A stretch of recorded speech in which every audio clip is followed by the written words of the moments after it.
अब हम आपकी 4.1 एक्सरसाइज स्टार्ट करते हैं। इसमें देखिए पहले क्वेश्चंस में आपसे पूछा गया है कि बेस और एक्सपोनेंट्स को लिखिए। तो देखिए फर्स्ट का ए पार्ट देखिए, यहाँ पे 7 की पावर 8 दिया हुआ है। इसमें 7 के ऊपर 8 लिखा हुआ है, यानी कि जो नीचे लिखा हुआ होता है वो तो बेस होता है, आपको मैंने पीछे बताया था। और जो ऊपर लिखा होता है उसे एक्सपोनेंट कहते हैं। एक्सपोनेंट कहते हैं या पावर कहते हैं। तो यहाँ 7 तो हमारा बेस हो गया और 8 एक्सपोनेंट हो गया। ओके, अब नेक्स्ट क्वेश्चन में देखिए, इसका ही पार्ट देखिए। इसमें लिखा है 10/11, उसकी पावर है होल पावर -3। तो यहाँ ऐसा नहीं होगा कि इनको आप अलग अलग लिखेंगे। यहाँ पूरा जो बेस है वो 10/11, ये पूरा ही एक साथ लिखा जाएगा बेस में, और एक्सपोनेंट में या पावर में ये आ जाएगा -3। अब हम सेकंड क्वेश्चन की ओर मूव करते हैं। सेकंड क्वेश्चन में पूछा है आपसे राइट इन एक्सपोनेंशियल फॉर्म, यानी कि ये ना पूरा कंप्लीट ओपनली दे रखा है आपको कि 4 × 4 × 4 × 4, यानी कि 4 की आपसे 4 टाइम्स मल्टीप्लाई करी गई है। तो उसको हम कैसे लिखते हैं, ये देखिए किसकी मल्टीप्लाई हुई है, 4 की। कितने टाइम्स हुई है, 4 बार। तो जिसकी मल्टीप्लाई हुई है वो बेस में आ जाता है, और जितनी बार होती है उसको काउंट कर लेते हैं और वो पावर में चला जाता है। जैसे आप इस में देखिए सी पार्ट में, यहाँ है a multiply a multiply a multiply b multiply b multiply c। यहाँ a की मल्टीप्लाई 3 टाइम्स हुई है, b की मल्टीप्लाई 2 टाइम्स हुई है और c की मल्टीप्लाई एक ही बार हुई है। तो हमने एक a लिखा, a की पावर 3 कर दी, b लिखा, b की पावर 2 कर दी और c सिंगल रहने दिया। तो ऐसे हमारा बन गया a की पावर 3, b की पावर 2 और c। इनको हम एक्सपोनेंट भी बोल सकते हैं। अब ये एक्सपोनेंशियल फॉर्म में हो गया, पहले ये हमारा सिंपली एक्सपेंडेड फॉर्म में था, अब हमारा ये एक्सपोनेंशियल फॉर्म में हो गया। ओके, अब देखिए सेकंड क्वेश्चन का एच पार्ट देखिए। इन्होंने क्या कहा है, 27/8 को हमें एक्सपोनेंशियल फॉर्म में लिखना है। अब लेकिन उसके लिए पहले हमारे पास इसकी एक्सपेंडेड फॉर्म होनी चाहिए। तो हमने क्या किया, 27 और 8 के अलग अलग फैक्टर्स कर लिए, प्राइम फैक्टर्स। देखिए यहाँ हमने 27 को पहले हम 3 से मल्टीप्लाई करेंगे तो 9 आएगा, फिर 3 से मल्टीप्लाई करा तो 3 से डिवाइड कर रहा तो फिर 3 आया, फिर 3 से डिवाइड करा तो 3 आया। यानी कि 27 के जो फैक्टर्स आए वो आए हमारे ये 3 × 3 × 3। आपने देखो ये मैंने ऊपर लिख रखे हैं यहाँ पे। और 8 के फैक्टर्स सिंपली हम ऐसे ही सिमिलरली हम 8 के लिए करेंगे। तो 8 में क्या आएगा, 2 से डिवाइड करेंगे, फिर 2 से, फिर 2 से। तो यानी कि ये आ जाएगा हमारे 2 × 2 × 2, यानी कि जो हमारे 3 हैं वो भी 3 टाइम्स आए और जो 2 है वो भी 3 टाइम्स आए। तो यहाँ देखिए यहाँ पे मैंने लिख रखा है 3 की पावर 3/2 की पावर 3, लेकिन ये भी एक रेशनल नंबर की फॉर्म में है। मैंने आपको बताया था कि हम P/Q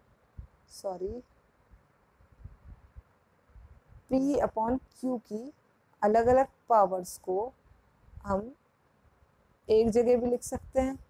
आपने पढ़ा था पीछे, ऐसे होल पावर्स में लिखा था ना, तो उसी तरीके से आप यहाँ पे ये अलग अलग पावर्स है तो हमने इसको कॉमन पावर में कर दिया, एक ही जैसा, simply. Okay, now third question में हमसे सिर्फ इवेल्युएट करने के लिए कहा है, क्वेश्चन सॉल्व करने के लिए कहा है कि आपको उसको सॉल्व करके आंसर निकालना है। यहाँ दे रखा था हमें 17 की पावर 3, तो इसका मतलब है जो 17 है वो बेस है और ऊपर 3 है पावर, तो यानी कि बेस की 3 टाइम्स मल्टीप्लाई करनी है।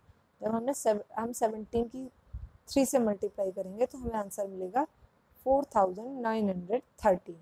ओके, फिर आपका एच पार्ट है, उसमें -1 की पावर 15, -1 की पावर 28 और 1 की पावर 51 दे रखा है। तो देखो बेटा, अभी हमने जो पीछे नॉट पॉइंट्स पढ़े थे उसमें पढ़ा था कि अगर -1 की हमारी ऑड पॉजिटिव इंटीजर होता है तो हमें -1 मिलता है। तो यहाँ ऑड है, ये 15 जो है यहाँ पे 15 यहाँ ऑड है, तो इसके वजह से हमें ये -1 मिल गया पहला। फिर उसके बाद यहाँ देखिए जो दूसरा टर्म है -1 की पावर 28 है, ये इवन पॉजिटिव है। तो जब इवन है पॉजिटिव है तो यहाँ हमें 1 मिल गया। थर्ड में देखिए यहाँ ऑड है, लेकिन जो हमारा बेस है वो 1 है, इस पर नेगेटिव नहीं है। तो अगर बेस हमारा पॉजिटिव हो और ऊपर हमारी पावर या तो इवन हो पॉजिटिव ही, मगर या इवन हो या ऑड हो तो उसे हमें 1 मिलता है। यहाँ पे अगर हम 1 की मल्टीप्लाई 1 से करेंगे तो हमें 1 मिलेगा, लेकिन यहाँ माइनस भी है तो इसलिए हमें -1 मिलेगा। यहाँ देखिए मैंने लिख दिया है, क्यों, जो 15 है वो भी ऑड है, 28 है इवन है, 51 भी ऑड है, तो इन रीजंस की वजह से हमें ये वैल्यूज मिलेंगी। ओके, अब हम मूव करते हैं फोर्थ क्वेश्चन पे। फोर्थ क्वेश्चन में हम बेस पूछा है, एक्सपोनेंट पूछा है, एक्सपेंडेड फॉर्म पूछी है और वैल्यू पूछी है।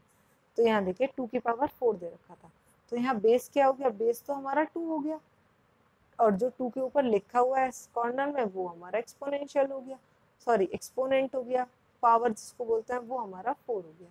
अब एक्सपेंडेड फॉर्म क्या है कि इसे हमें एक्सपेंड करके लिखना है।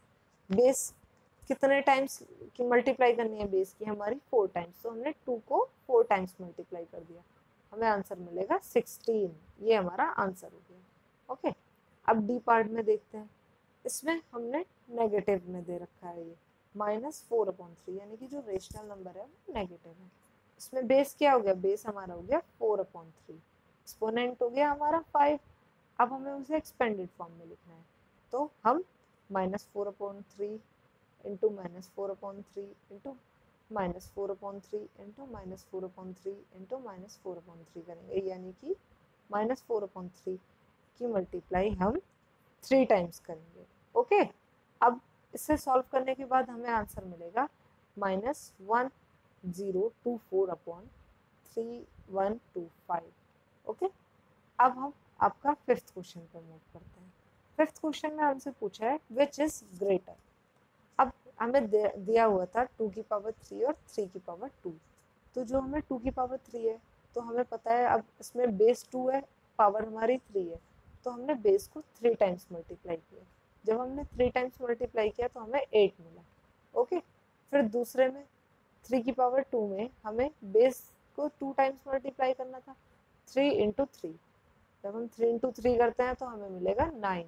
अब हमें दिख रहा है कि जो 9 है वो 8 से ग्रेटर है। देखिए मैंने बताया, सिंबल भी लगाया है, 9 8 से ग्रेटर है, लेकिन 9 किसका सिंप्लीफिकेशन है, 3 की पावर 2 का, और 8 हमारा 2 की पावर 3 का, तो यानी कि 3 की पावर 2 जो है वो 2 की पावर 3 से ग्रेटर हुई।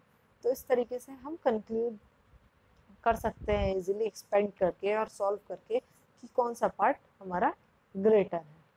अब आपका 6th क्वेश्चन आता है। 6th क्वेश्चन में हमसे कहा गया था express the following as product of powers of prime factors, यानी कि ये जो हमें लिखा हुआ है इसको हमें प्राइम फैक्टर्स निकाल के पावर्स की फॉर्म में लिखना था। तो यहाँ देखिए 75 के फैक्टर्स निकाले हमें, तो हमें पहले 3 से डिवाइड करना पड़ा, फिर 5 से, फिर 5 से, तो यहाँ क्या हुआ 3 इंटू 5 इंटू 5 इंटू 5 हुआ। देखिए तो जब हमने इनको प्राइम फैक्टर्स करे तो इसके क्या क्या फैक्टर्स आ गए, ये 3 इंटू 5 इंटू 5। ओके, अब हम चलते हैं 7th क्वेश्चन पे। हमसे 7th क्वेश्चन में रेसिप्रोकल पूछा गया। अब देखिए आपको मैंने बताया था रेसिप्रोकल का मतलब क्या होता है, उल्टा। यहाँ पे दिया हुआ है -53 की पावर 2। देखिए जब 53 के नीचे कुछ नहीं है तो हमें पता है जिस भी डिजिट के नीचे कुछ नहीं होता उसके नीचे हम 1 कंक्लूड कर लेते हैं। तो जब ये न्यूमरेटर में -53 और डिनोमिनेटर में 1 है, तो जब हम इसका रेसिप्रोकल करेंगे तो ये उल्टा हो जाएगा, 1/-53 की पावर 2। ओके, अब यहाँ देखिए 1/16 की पावर 2 दे रखा था, तो जब हम न्यूमरेटर और डिनोमिनेटर को चेंज करेंगे तो ये हमें देगा 16 की पावर 2। ये हमारे रेसिप्रोकल निकालने का तरीका होता है कि उसको उल्टा कर दो। अब आता है आपका 8th क्वेश्चन। 8th क्वेश्चन में हमसे x की वैल्यू पूछी थी, तो यहाँ पे हमें क्वेश्चन दे रखा है -2 की पावर x = 64, यानी कि जो x है हमें उसकी पावर बतानी है। तो हम क्या करेंगे, जो इक्वेशन में हमें साइड में दिया हुआ है 64, हमें इसके फैक्टर्स करने पड़ेंगे।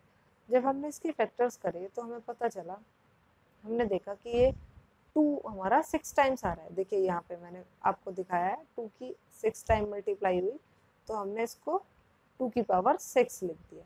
जब हमने इसको 2 की पावर 6 लिख दिया तो फिर हम इसको 64 को यहाँ पे ऐसे भी लिख सकते हैं 2 की पावर 6। तो जब हम कंपेयर करेंगे तो x की जगह जो वैल्यू मिलेगी वो हमें 6 मिल रही है। देखिए x जहाँ x है वहाँ 6 लिखा हुआ है, उस तरीके से जो पावर की फॉर्म में लिखा हुआ है जहाँ x, दूसरी साइड पावर की फॉर्म में 6 लिखा हुआ है। तो हम जब दोनों को कंपेयर करेंगे तो हमें x की वैल्यू 6 मिल जाएगी, वही हमारा आंसर होगा। ओके, अब आता है हमारा 9th क्वेश्चन। इसमें हमसे डिफरेंस पूछा गया है 2 की पावर 3/3 में एंड 2/3 के होल क्यूब में। हम पावर 3 को होल क्यूब भी पढ़ते हैं। अब क्या हुआ, 2 की पावर 3/3 को हम क्या लिख सकते हैं, यहाँ पे 2 3 टाइम्स है तो हमने 2 की 3 टाइम्स मल्टीप्लाई की, देखिए यहाँ पे, ठीक है। फिर इनके अपॉन में 3 था, 2 की 3 टाइम्स मल्टीप्लाई करेंगे तो हमें 8 मिलेगा, अपॉन में 3 है तो ये बन गया 8/3। अब 2/3 की 3 टाइम्स मल्टीप्लाई करेंगे तो ये बन जाएगा आपका 8/27। और आपको पता है जब न्यूमरेटर इक्वल होता है तो जिसका डिनोमिनेटर छोटा होता है वो हमारे नंबर बड़ा होता है। तो इस केस इसमें देखिए यहाँ पे 8/3 है, यहाँ पे 8/27 है। दैट मीन्स 2, ये वाली जो डिजिट, ये वाला जो नंबर है वो इस वाले नंबर से ग्रेटर है। ओके, यहाँ देखिए ये 8/3 ग्रेटर देन 8/27। बट हमें डिफरेंस निकालना है तो हमें ग्रेटर में से स्मॉलेस्ट को माइनस करेंगे। जब हम ग्रेटर में से स्मॉलेस्ट को माइनस करेंगे तो यहाँ इनका डिनोमिनेटर अलग अलग है। जब डिनोमिनेटर चेंज होते हैं तो हमें डिनोमिनेटर इक्वल करने पड़ते हैं। उसे करने के लिए हम एलसीएम की हेल्प से एलसीएम लेते हैं दोनों डिनोमिनेटर्स का, और जब हम 3 और 27 का एलसीएम लेंगे तो हमें 27 मिलेगा।